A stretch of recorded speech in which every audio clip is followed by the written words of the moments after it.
তোমাদের জীবনের সমস্ত চাল চরিত্র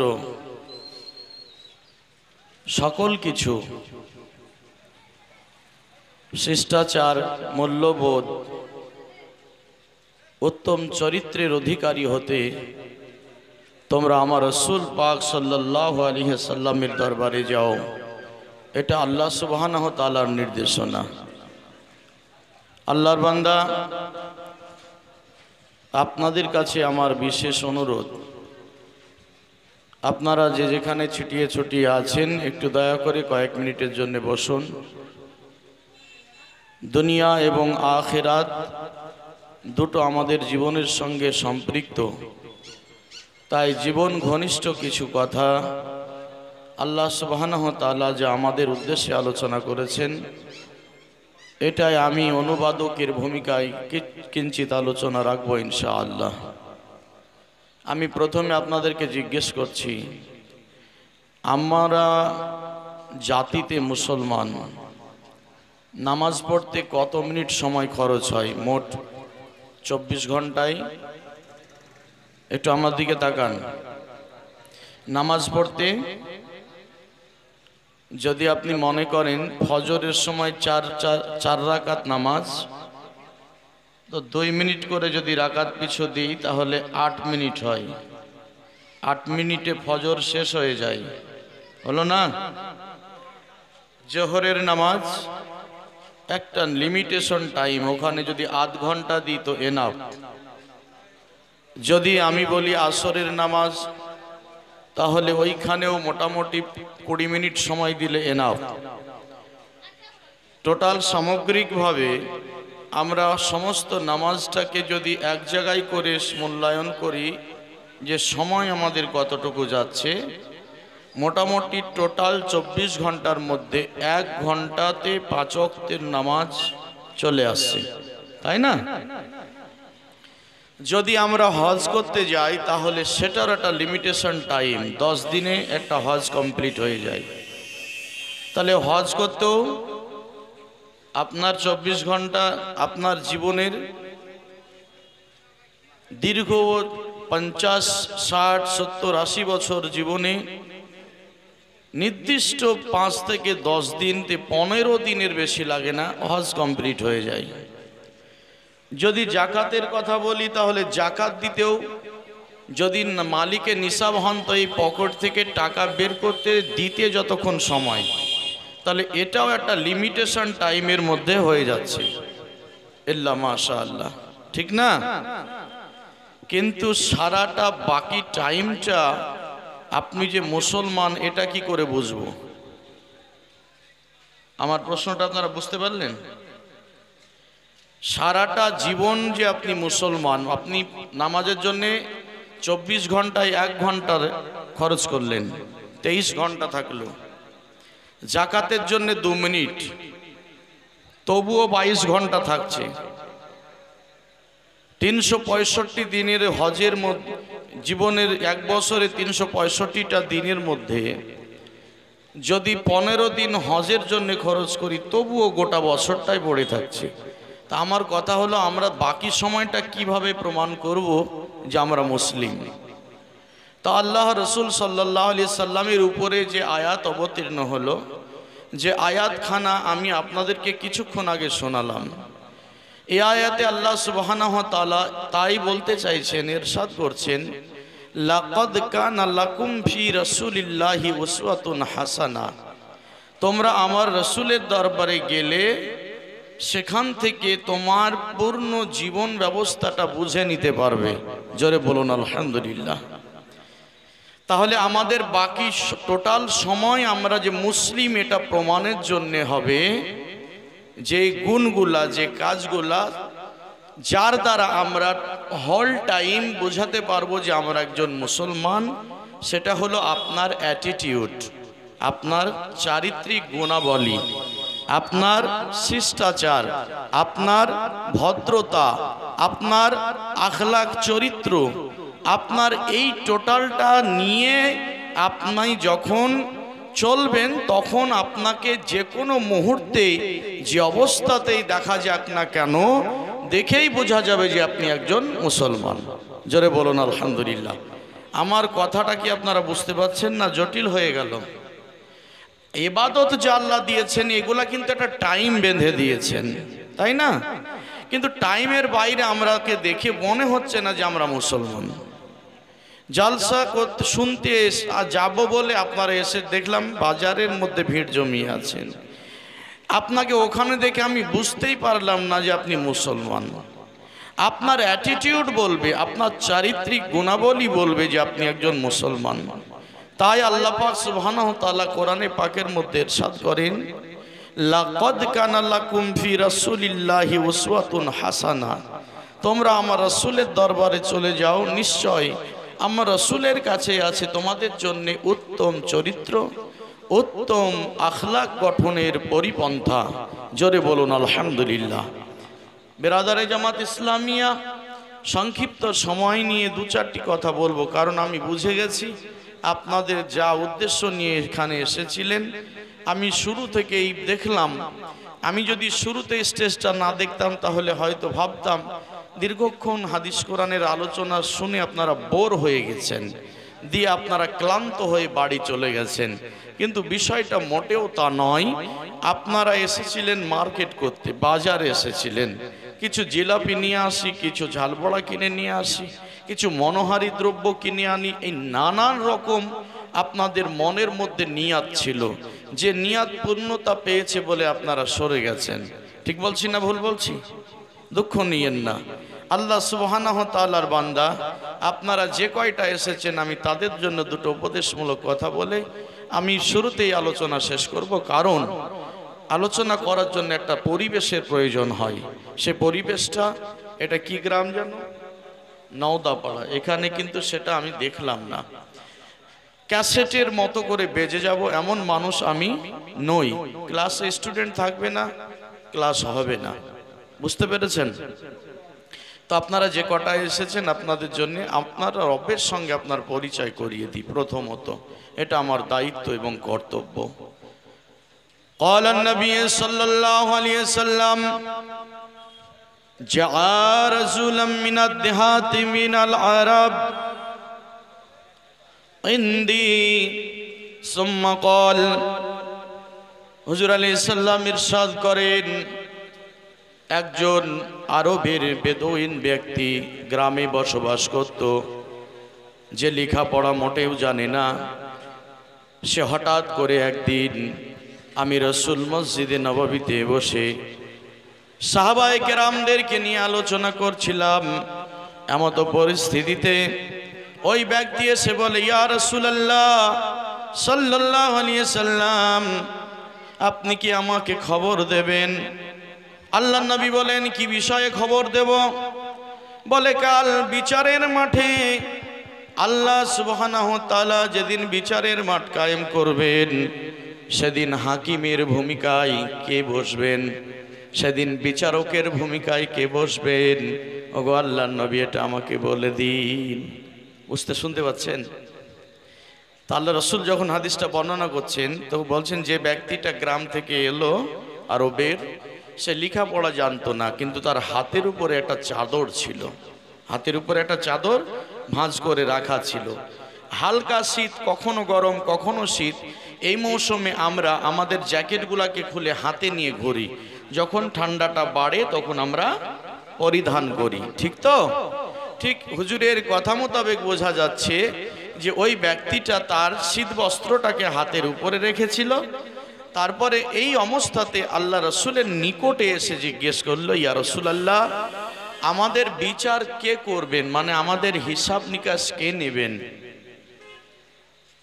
قال النبي صلى الله عليه وسلم, হুজুর ইরশাদ করেন, কাল বিচারের প্রান্তরে সমগ্র জিন ও ইনসান, শুধু তাই নয় 18,000 সৃষ্টি, সকল সৃষ্টির জন্যে মাহশারের দিনে প্রধান বিচারপতির আসনে যিনি আসীন হবেন তিনি আর কেউ নন, তিনি আমাদের আল্লাহ। কে বিচারক হয়ে বসবেন? আল্লাহ। যেমনই এই উত্তরটা আল্লাহ রসুল দিয়েছেন, ওই গ্রাম্য ব্যক্তিটা তার চাদরটা এই হাতের উপর থেকে নিয়ে ঘাড়ের উপরে ফেলতে ফেলতে বলছে, যাকগে বাঁচা গেল, আর চিন্তা নাই, আমি বাড়ি যাই, আমার আর কোনো চিন্তা নাই, বলে হাঁটতে লেগেছে। অতঃপর আল্লাহ রসুলের সাহাবায়ে কেরাম মসজিদে নববীতে ভিড় জমিয়েছিলেন। দৌড় দিয়ে এসে বলে, ইয়া রাসূলুল্লাহ, লোকটি কি যেন বলে গেল, বুঝতে পারলাম না। আমার নবী বলেন, মানুষটা ছিল অজ্ঞ, মূর্খ, নিরক্ষর, গ্রামের মানুষ, কিন্তু কথাটা বড় ওজনদার বলে গেল। কথাটা বড় ওজনদার বলে গেল। সাহাবায়ে কেরাম বলেন, ইয়া রাসূলুল্লাহ সাল্লাল্লাহু আলাইহি সাল্লাম, এই কথা আমাদের আরো জটিলতার মধ্যে ফেলে দিল। কি বলে গেল? কেন এত দামি কথা হলো? আল্লাহ রসুল সাল্লাল্লাহু আলাইহি সাল্লাম বলেন, সাহাবীরে, কথাগুলা যদি বুঝতে না পেরে থাকো, মানুষটা বেশি দূর যায়নি, তাকে ঘুরিয়ে ফিরিয়ে আনো, তাকে ডেকে আনো। তারপর ওই লোকটির কাছে আগা ঘেরে তাকে ঘুরিয়ে নিয়ে এসে আল্লাহ নবীর সামনে হাজির করা হলো। বলে, বলো তুমি আমাকে সে কি জিজ্ঞেস করছিলে আর আমি কি উত্তর দিলাম, আর তারপরে তুমি কি বলতে বলতে গুনগুন করতে করতে হাসতে হাসতে বেরিয়ে গেলে, এটা আবার বলো, এরা বুঝতে পারেনি। আপনারা খেয়াল করেন কথা থেকে। ওই ব্যক্তি ফিরে এসে বলে, ইয়া রাসূলুল্লাহ, আমি বড় চিন্তিত ছিলাম, আমি গুনহগার মানুষ, আমি অশিক্ষিত মূর্খ, আল্লাহর ইবাদত উপাসনা বান্দেগী কিছুই করতে পারিনি নবী গো। আমার বড় ভয় হতো, আমার রাত্রি ঘুম হতো না, আমার বিচার দিবসে সুম্মা ইলাইনা ইয়াবাহুম সুম্মা ইলাইনা হিসাবাহুম, ফিরে যেতে হবে আর ওই মহান স্রষ্টার দরবারে জবাব দিতে হবে, হিসাব দিতে হবে। এই চিন্তা করে আমার বিছনায় পিঠ থাকে না ইয়া রাসূলুল্লাহ। তাই আমি আপনার কাছে ইতমিনান পাওয়ার জন্য, মনের প্রশান্তি লাভের জন্য জিজ্ঞেস করেছি, নবী গো, কেমন করে কে আমাদের হিসাব নেবে? আপনি যখন উত্তরে বলেছেন আল্লাহ, তখন আমার মন বলছে আমার অযথা চিন্তা করে কোনো লাভ নেই। আমি তাই এইটা বলতে বলতে চলে যাচ্ছিলাম। হুজুর বলেন, কেন তোমার চিন্তা নেই? বলে, ইয়া রাসূলুল্লাহ, এই বিশ্ব মাঝারে আমি দুনিয়ার মাটিতে যখন বসবাস করছি, আমি বুঝে গেছি আমার আব্বা, আমার আম্মা, আমার স্ত্রী, আমার সন্তান, পৃথিবীর যাবতীয় সবার চাইতে যিনি আমাকে সব থেকে ভালোবাসেন, সব থেকে যিনি আমাকে মায়া করেন, সব থেকে যিনি দয়া করেন, তিনি আমার আল্লাহ। আর তিনি যখন বিচারক হিসাবে মহশরে বসবেন, আর এই কথাটা যখন আপনার মতো রাসূল বলেছেন, তখন এই কথা 19-20 হবে না। তাই আমি চির গ্যারান্টি পেয়ে গেলাম, বিচারক যেহেতু আল্লাহ, আমার মন বলছে আমি যত বড় গুনহগার হই না কেন, আমাকে তিনি জাহান্নামের আগুনে দিতে পারেন না। তিনার এত দয়া, এত মায়া, তিনি আমাকে জাহান্নামে ফেলতে পারেন না। এই কথা আমার মন বলছে, তাই আমি আনন্দে বেরিয়ে গেলাম। হুজুর তখন বললেন যে এক্ষুনি জিবরিল আলাইহিস সালাম একখানা আয়াত অবতীর্ণ করলেন যে, হে রাসূল, আপনি উম্মতকে জানিয়ে দিন, আমি আল্লাহকে নিয়ে যে যেমন ধারণা পোষণ করে, আমি আল্লাহকে তারা সেইভাবেই পাবে। জোরে বলুন সুবহানাল্লাহ। আপনারা বুঝতে পারছেন কথা? আব্বাজান, সোনামানিক আমার, দুনিয়ার খেল শেষ হয়ে যাবে, একদিন চলে যাব পৃথিবী ছেড়ে আল্লাহর দরবারে। জবাবদিহি তার কাঠ গড়াই দাঁড়াতে হবে। মা, বোন, খালা, ফুপু, ভাই, ধনাঢ্যশালী ডোনাল্ড ট্রাম্প থেকে নিয়ে ভিখারি পর্যন্ত সকলকেই হিসাব লাগবে। এইটুকু মাথায় রেখে বিনীত অনুরোধ করছি, বাজারে বসে না থেকে কয়েকটি কথা যদি শুনে যেতেন, জীবনের যদি পরিবর্তন হতো, তাহলে আমরা কাল মাহশরে সফলতা লাভ করতাম এবং দুনিয়াতেও সফলতা লাভ করতাম। আল্লাহর বান্দা, পৃথিবীর মাটিতে যদি খোঁজ করা যায়, নামাজি কোথায় আছে খুঁজে বার করো। এই প্রত্যন্ত গ্রাম, এই প্রত্যন্ত নওদাপাড়া গ্রামে প্রত্যেকটা ঘর থেকে একটা করে নামাজি পাওয়া যাবে। যদি বলা হয় 2025 সালের আজকের 22 তারিখ সেপ্টেম্বর মাসের এই গ্রামে কতজন হাজি আছে বের করো তো, হাজি পাওয়া যাবে, নীল হবে না নাকি? আমি ভুল বলছি? হাজির সংখ্যা পাওয়া যাবে, নামাজির সংখ্যা পাওয়া যাবে। 30 দিন রোজা রেখে রমজানুল মুবারকের শ্যাম সাধনা করা মানুষ পাওয়া যাবে। কিন্তু যদি বলি উত্তম চরিত্রের একটা লোককে এই গ্রাম থেকে বার করে আনো, আমার মনে বলে এই জায়গাটা শূন্য হয়ে যাবে। আমি কি মিথ্যা দাবি করলাম? নামাজ পড়ার পরে, হজ করার পরে কোদাল নিয়ে মাঠে গেলে আমার পরিচয় পাওয়া যায়। মসজিদের মধ্যে নামাজ পড়লাম, মুসাল্লায় বসে বললাম, আল্লাহ গো আপনি আমাকে ক্ষমা করে দেন আর আমাকে আপনার চিরজান্নাতি বানিয়ে নেন। দোয়া সমাপ্ত হলো। কোদাল ঘাড়ে করে গিয়ে মুসলমানদের জমি পাশে আব্দুল জব্বার ছোট ভাইয়ের জমি ছিল, আলের গোড়ায় গিয়ে হাজি সাহেব আলকে কোপাচ্ছে। আমি জিজ্ঞেস করলাম, হাজি সাহেব এটা কি করছেন? বলে আল সাইজ করছি।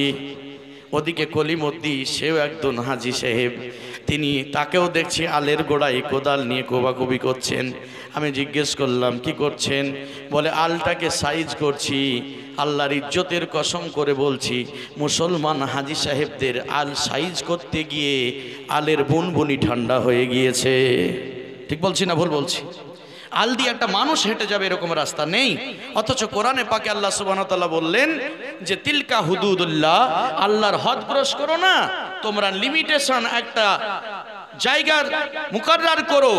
খবরদার অন্যের আলের ঘাস যদি তোমার পেটে যায়, কাল বিচারের মাঠে তোমাকে জবাব দিতে হবে।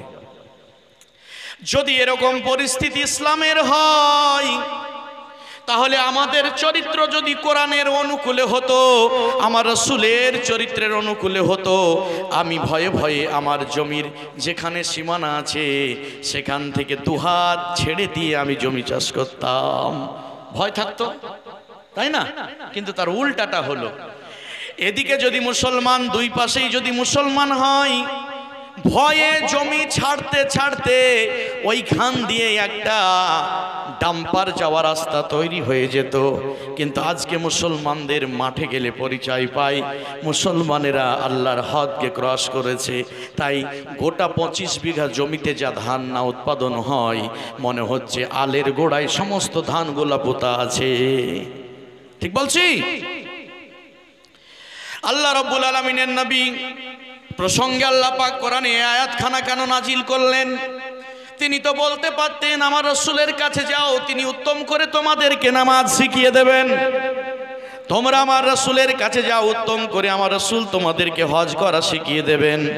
তোমরা আমার রাসূলের কাছে যাও, তোমাদেরকে রোজা রাখা শিখিয়ে দেবেন। এরকম করে সরাসরি কোনো আয়াত 6666টির মধ্যে একটি আয়াতও পাওয়া যায় না।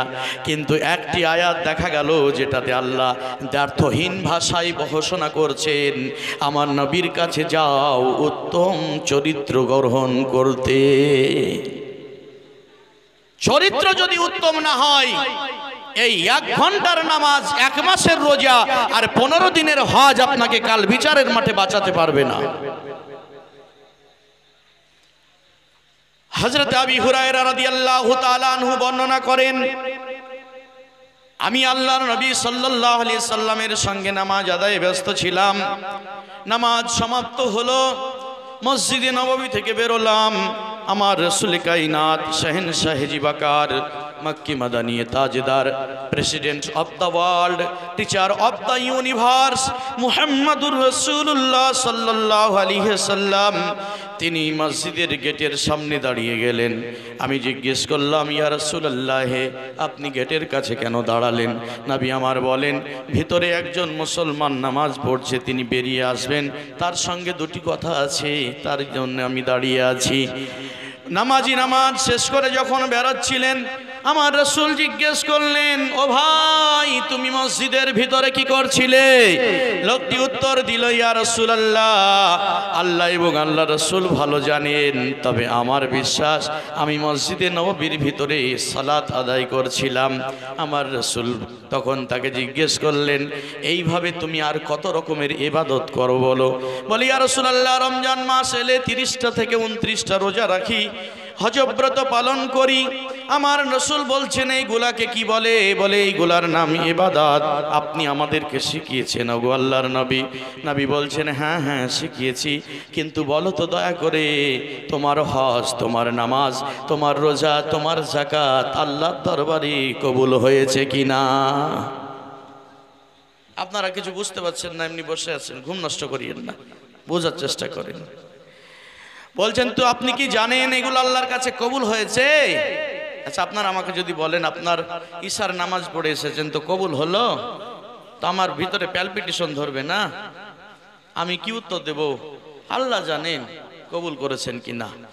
তিনিও বলছেন ইয়া রাসূলুল্লাহ এ বিষয়ে আমি খবর রাখি না, আল্লাহ এবং আল্লাহ রাসূল ভালো জানেন। আমার নবী তখন বলেন আল্লাহ এবং আল্লাহ রাসূল জানেন, আপনি বললেও জানেন না বললেও জানেন, কিন্তু ইবাদতটা যেহেতু আপনি করেছেন দয়া করে বলুন আপনার বেশি জানা দরকার। আপনি বলুন আপনার ইবাদত আল্লাহর কাছে কবুল হয়েছে কি? ব্যাপারটা জটিল হয়ে গেল না আব্বাজান? জটিল হয়ে গেল, বিষয়টা জটিল হয়ে গেল। ওই ব্যক্তি হাউমাউ করে কেঁদে বলে ইয়া রাসূলুল্লাহ আমি কেমন করে বুঝবো আমার ইবাদত, আমার নামাজ, আমার রোজা, আমার হজদা, আমার যাকাত আল্লাহ কবুল করেছেন কিনা? আমি দাস, আমি চাকর, আমি চাকরি করেছি, তিনি ইচ্ছা করলে কবুল করবেন, ইচ্ছা না করলে ফেলে দেবেন, কিন্তু আমি কি করে বলবো? নবী বলছেন ভুল কথা বলছো, এই ইবাদত যদি কবুল হয় তাহলে তুমি সর্বপ্রথম জানতে পারবে। লোকটি বলছে কি করে জানবো ইয়া রাসূলুল্লাহ? বলে তোমার কাছে তুমি এই ইবাদত কবুলের একটা স্বাদ পাবা। কি পাবে? আপনারা জেলাপি খেলে স্বাদ পান না, তো একটা স্বাদ পাবা। স্বাদ যখন পাবেন, লোকটি জিজ্ঞেস করে ইয়া রাসূলুল্লাহ সাল্লাল্লাহু আলাইহি সাল্লাম হুজুর গো কি স্বাদ পাবো? ঝাল মিষ্টি টক কেমন করে বুঝবো? নবী আমার বললেন জিভা দিয়ে এই স্বাদ আস্বাদন করা যায় না। বলে কি করে বুঝবো? বলে তাহলে বলছি তুমি শোনো, উম্মতকে জানিয়ে দিও যে নামাজ পড়তো না আগে কিন্তু 100 দিনের মধ্যে 100টা মিথ্যা কথা বলতো, যেদিন থেকে নামাজ শুরু করেছে তারপরে দিন যদি মিথ্যা কথা তার কমে যায়, মিথ্যা বলতে যদি বিবেক বাধা দেয়, ওকে বলে দিও সে তার ইবাদত আল্লাহর কাছে কবুল করিয়ে নিয়েছে। হজ করার আগে চরিত্র খারাপ ছিল, হজ করার পরে যদি চরিত্রের পরিবর্তন হয়ে যায়, এটাই হলো হজ কবুলের শর্ত, এটাই হলো ইবাদত কবুলের স্বাদ। আর যদি নামাজ পড়ার আগে মুরগি চুরি করত, নামাজ পড়ার পরেও মুরগি চুরি করছে, নামাজ পড়ার আগেও জমির আল ঠেলতো, নামাজ আদায় করার পরেও জমির আল ঠেলছে, তাহলে আর কারো কাছে ফতোয়া নিয়ে কোনো কাজ নেই, ওকে বুঝে নিতে বলো আল্লাহ তার ইবাদত গ্রহণ করেননি। বুঝতে পারছেন না আপনারা কথা? আল্লাহ সুবহানাহু ওয়া তাআলা তাই বলছেন লাকাদ কানা লাকুম ফি রাসূলিল্লাহি উসওয়াতুন হাসানা, উত্তম চরিত্র গঠনে তোমরা আমার রাসূলের দরবারে ফিরে যাও, সেখান থেকে চরিত্র গঠন করো। উত্তম চরিত্রের চাইতে জান্নাতে সোজাসুজি যাওয়ার আর অন্য কোনো বিকল্প রাস্তা নেই। আপনারা আমাকে প্রশ্ন করেন দুর্লভপুরের এই দেওয়ান কি এটার নাম নওদা পাড়ার লোক, যে তাহলে নামাজ রোজা হজ জাকাত এগুলো কোথায় গেল? এগুলা কোথাও যায়নি, এখনই ধরে দিচ্ছি আপনাদেরকে। আপনি শুধু চরিত্র ভালো করতে বলছেন, নামাজ পড়তে বলছেন না, রোজা করতে বলছেন না, তাই না? কি বলেন? না আমি তা বলছি না, আমি বলছি চরিত্র উত্তম করতে হবে। তো নামাজকে বাদ দিয়ে কি করে চরিত্র উত্তম হবে? কেন? কোরআন পাক বলে, আল্লাহ ইরশাদ করেন বিসমিল্লাহির রহমানির রহিম ইন্নাস সালাতা তানহা আনিল ফাহশাই ওয়াল মুনকার। নামাজ তোমাদেরকে 5 টাইম দিতাম না বান্দা, নামাজ পড়তে গিয়ে তোমাদের অনেক অসুবিধা হয়, শীতের সময় ওযু করতে কষ্ট হয়, আমি নামাজ দিতাম না, কষ্ট করতে দিতাম না। নামাজ এই মাত্র দিয়েছি, কেবল মাত্র এই কারণে দিয়েছি, ইন্নাস সালাতা তানহা আনিল ফাহশাই ওয়াল মুনকার, নিশ্চয় নামাজ তোমাকে সমস্ত নোংরামি থেকে বাঁচিয়ে নেবে। আচ্ছা, নামাজ যদি নোংরামি থেকে আমাকে বাঁচিয়ে নেয়, তাহলে আমার চরিত্র উন্নত হবে না খারাপ হবে? তাহলে নামাজের উদ্দেশ্য হলো চরিত্রকে সুন্দর করতে বলা। জোরে বলুন আলহামদুলিল্লাহ। বুঝতে পারলেন না আমার কথা? চলেন রোজার কথা শুনে আসি। রোজা কেন এসেছে? বিসমিল্লাহির রহমানির রহিম 2 নম্বর পারা সূরাতুল বাকারা। বিসমিল্লাহির রহমানির রহিম। ইয়া আইয়ুহাল্লাযীনা আমানু উদখুলু ফিস-সিলমি কাফা ওয়া লা তাত্তাবিউ খুতুওয়াতিশ শাইতান ইন্নাহু লাকুম আদুউম মুবিন। এর জন্য আমি তোমাদেরকে রোজা দিলাম যাতে তোমরা আল্লাহর ভয় গ্রহণ করতে পারো। কিরকম আল্লাহর ভয়? রোজা রেখেছে একটা গ্রামের মানুষ, লেখাপড়া জানে না, এখন ওর বিড়ি খাওয়া প্রচন্ড নেশা। ঘরের মধ্যে শাটার লাগিয়ে যদি ওকে বলি তুমি বিড়ি টানো, কেউ দেখতে পাবে না, তো ও বলবে জিনার জন্য রোজা রেখেছি, তিনি দেখতে পাবেন। পাট ধুচ্ছিল এইরকম একটা নর্দমায় একটা কৃষক, পিপাসাত, ভাদ্র মাসের প্রচন্ড গরম। আমি বললাম পানির নিচে ডুব মেরে পেট লোড করে যদি পানি পান করে নাও, দুনিয়ার কেউ টের পাবে না। কৃষক বলবে মৌলানা ভুল ফতোয়া দিয়েন না, যার জন্য রোজা রেখেছি তিনার চোখকে আমি আড়াল করতে পারবো না। এই তো রোজা। তো এই রোজা রাখা অবস্থাতে মুসলমানেরা গোপনেও বিড়ি খায় না, গোপনেও পানির নিচে গিয়ে এক ঢোক পানি পান করে না, হাজার কষ্টের পরে। কেন? কে দেখে নিবেন? আল্লাহ। সেই মুসলমানগুলা রোজার মাস চলে যাওয়ার পরে যখন নোংরা কাজগুলা করে, তখন বুঝি আল্লাহ দেখতে পান না? কথা বলছেন না? তখন আল্লাহ দেখতে পান না? পান। তো রোজা এর জন্য এক মাস প্র্যাকটিস করালো যে সদা সর্বদা আল্লাহ তোমাদের খবর রাখেন। ইন্নাল্লাহ আলিমুম বিজাতিস সুদূর, তোমার অন্তরের খবর আল্লাহ সুবহানাহু ওয়া তাআলা রাখেন। তো এই শিষ্টাচারটার মূল কারণ, এই রোজারও মূল কারণ বোঝা গেল যে উন্নত চরিত্র ধারণ করার জন্যই রোজা এসেছে। আলহামদুলিল্লাহ পড়েন। এই করতে করতে আপনাকে আমি কতটা দেখাবো, মানুষজন থাকলে হয়তো 2-3 ঘন্টা বক্তৃতা দিয়ে আপনাকে কোরআনের তাফসীর দিয়ে বোঝাতাম যে আসলে আমরা আছি কোন জায়গায়। যাকে আমি আলোচনা আর লম্বা করতে চাইছি না, কারণ প্রেষণা হারাচ্ছে আমার ভিতর থেকে। আমার জীবনে এই প্রথম এইরকম একটা স্টেজ, আর এইরকম কিছু মানুষ নিয়ে আমি কথা বলছি। আপনারা হয়তো জানেন না, নিজের থেকে নিজের কথা বলা ভুল। আমি সচরাচর গ্রাম্য জলসা ফাংশনে অ্যাটেন্ড করি না। আল্লাহ পাকের অশেষ রহমত ও দয়া, আপনাদের দোয়া, যেখানে কম করে হাজারো আলেমের উপস্থিতি হয়, সেখানে এই অধম গিয়ে উপস্থিতি হয়ে 2-4 মিনিট কথা বলার সুযোগ করি, আল্লাহ দিয়ে দেন। আমি এই জীবনে প্রথম এরকম একটা ফাঁকা মঞ্চে ওয়াজ করছি, বুঝতে পারছেন? তথাপিও আপনার আল্লাহর বান্দা বসেছিলেন, আমি যতটুকু কথা আলোচনা করলাম আপনাদের কি বোধগম্যতায় এসেছে? আপনারা কি বিষয়টা বুঝতে পেরেছেন? আল্লাহ রাসূল সাল্লাল্লাহু আলাইহি সাল্লাম বলেন, শোনো উম্মত, মক্কাতুল মুকাররমায় একজন ব্যক্তি হাতিমের সামনে মুসাল্লা বিছিয়ে দিয়ে বলছে, রব্বানা আতিনা ফিদ দুনিয়া হাসানাতাও ওয়া ফিল আখিরাহ হাসানাতাও ওয়া কিনা আযাবান নার। আল্লাহ আমাকে জাহান্নাম থেকে বাঁচান, আর আমাকে আখেরাতে ভালাই দেন, দুনিয়াতে ভালাই দেন। আল্লাহ রাসূল বলেন, লোকটা কেমন জানো? ও নিজের বোনের জমিটাকে জাল করে রেজিস্ট্রি করে এখানে এসেছে। ওকে জানিয়ে দাও, অন্যের জীবনকে জাহান্নাম পরিণত করে দিয়ে জান্নাত মক্কার সরজমিনে খুঁজতে আসা নিছক বোকামি ছাড়া কিছুই নয়, ভণ্ডামি ছাড়া কিছুই নয়।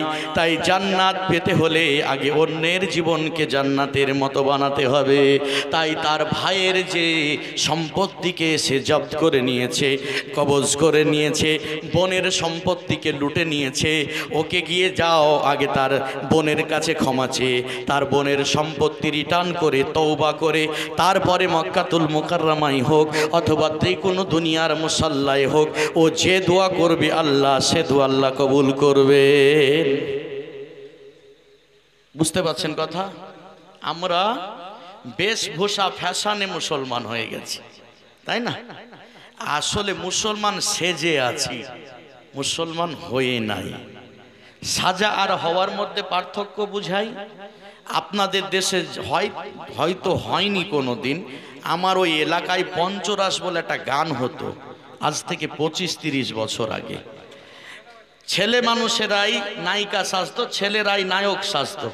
তো আমি ছোট্ট বাচ্চা ছেলে 6 বছরের, তো আমি সারা রাত্রি ওই গানটা দেখলাম, তারা অভিনয় করলো। তো সকালবেলায় বলছি যে রাত্রে ওই নায়ককে বলছি, ওটা আমার চাচা হচ্ছে, তো বলছি চাচা রাত্রে যেই মেয়েটাকে নিয়ে আপনি অভিনয় করছিলেন দারুণ মিলে গেছিল, ওইটাকেই বিয়ে করেন, সংসার ভালো জমবে। তো বলছে গাধা, বুদ্ধি আছে, ওইটাও তো বেটা ছেলে। বলছি বেটা ছেলে তো লাগেনি আমাকে মোটেও, বলে মেয়ে ছেলে সাজিয়েছিল। কথা বুঝতে পারছেন আমার? আমি তো সাজিয়েছিল, তো এখনো সাজিয়ে বিয়ে করিলেন? তো বলছে সাজিয়ে অভিনয় করে 3 ঘন্টা কাটানো যায়, কিন্তু সাজিয়ে বেটা ছেলেকে মেয়ে ছেলে সাজিয়ে বিয়ে করে সংসার করা যায় না। আল্লাহর ইজ্জতের কসম, দুনিয়ায় মুসলমান সেজে মানুষকে ধোঁকা দেওয়া যায়, কিন্তু কবরের পর থেকে বাস্তব জীবন যখন শুরু হবে তখন সাজা মুসলমান দিয়ে কোনো কাজ হবে না, প্রকৃত মুসলমান হতে হবে।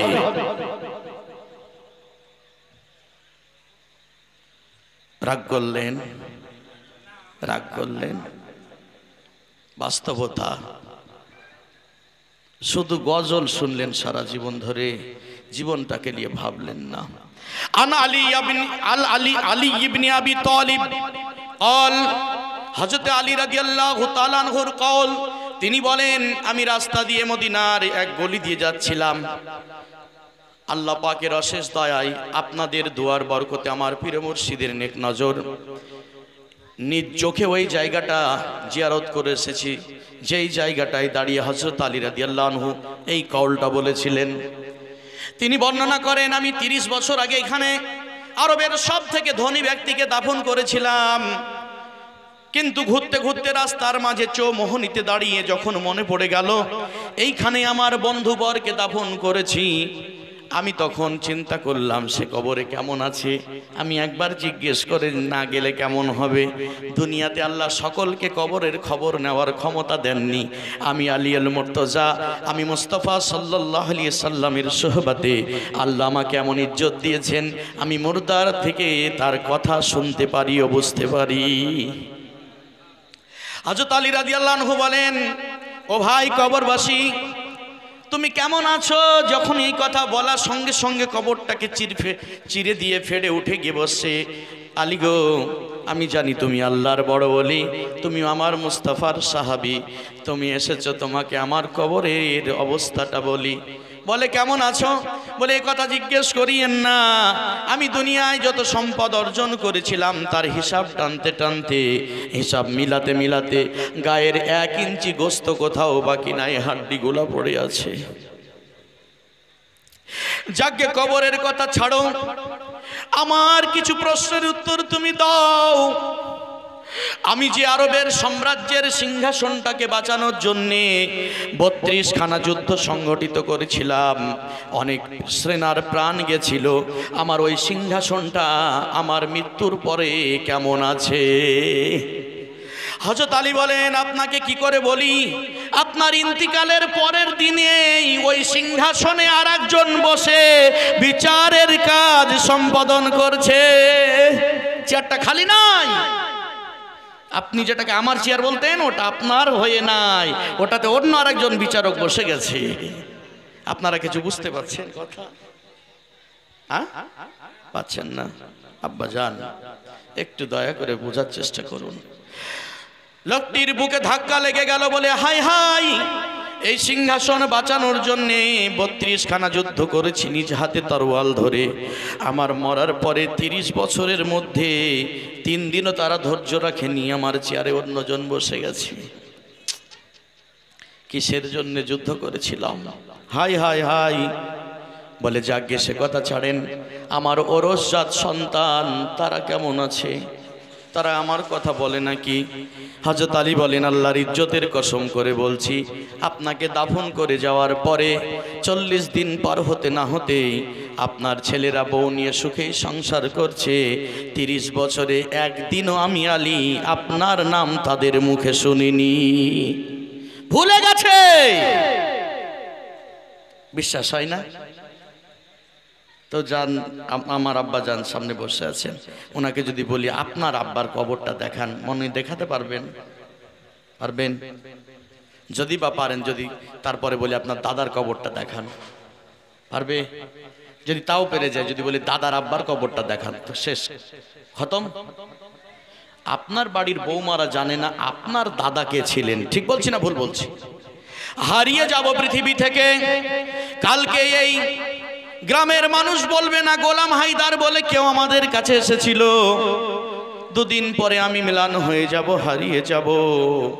এটাই জীবনের বাস্তবতা। হযরত আলী বলেন আপনার ছেলেরা 30 বছরে একটি বার আপনার নাম মুখে উচ্চারণ করেনি, ভুলে গেছে।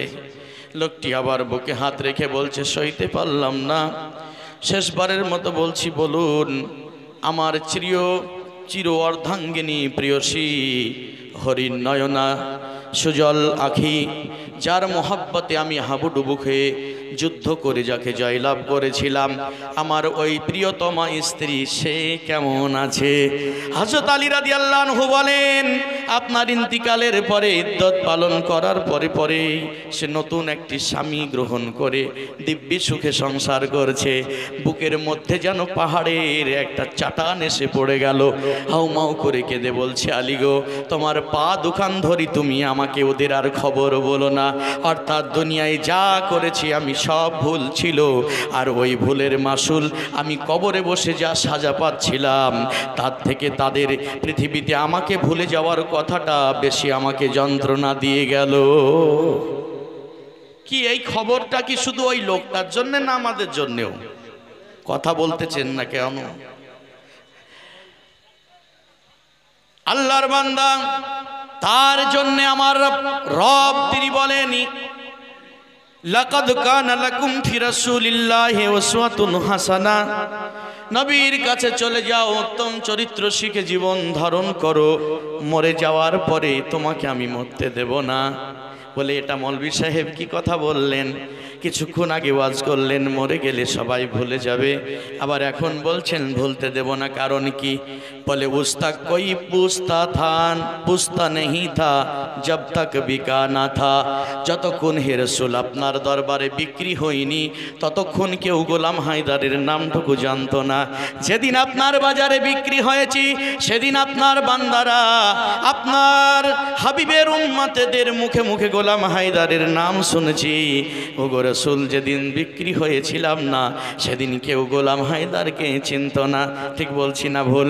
আল্লাহর ইজ্জতের কসম করে বলছি, আপনার আব্বার কবর আপনি হারিয়ে ফেলেছেন, আপনার দাদার কবর হারিয়ে ফেলেছেন, আপনার পরদাদার কবর সম্পর্কে খবর নাই, কিন্তু এই জামানায় আল্লাহ ওয়াদা করেছেন আমার নবীর চরিত্র নিয়ে যারা জীবন গঠন করেছে তারা মৃত্যুবরণ করার পরেও আমি তাদেরকে মরে যেতে দিইনি, তাদেরকে হাজার মানুষের মাঝে আজও জীবিত রেখে দিয়েছি। যেমন হুজুর শাহ আলিমউদ্দিন রহমতুল্লাহ আলাইহি ওড়াহারের খানকাতে শুয়ে রয়েছেন। হারিয়ে গেছেন?